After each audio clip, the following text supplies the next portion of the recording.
as night as evening falls in Kathmandu, people are prepared to spend another night out in the open without any cover, no awning, no plastic sheet over their heads, and it was pretty cold last night because some people there was forecast for rain, but there was no rain. Hopefully there will be no rain today either.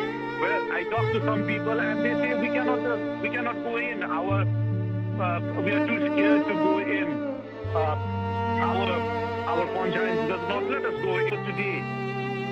But what about from tomorrow? What's going to happen if there is no electricity for one more day? There is no water. People have not been able to cook food. When I talk to the people out here, what have you been eating? They said that they are eating packaged food, and that cannot last very long. Sick people are also outside in the squares in open areas.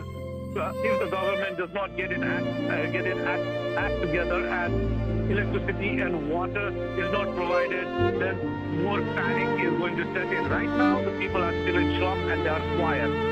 As for telecommunications, it is patchy. The services are patchy. It is not regular. It far more destructive because it was shallow. The quake collapsed houses, buildings, even historic temples. It sent ambulances racing through the streets and shut down Kathmandu's international airport. It also generated numerous smaller aftershocks that rocked the region for hours. Ned Barker, The Associated Press.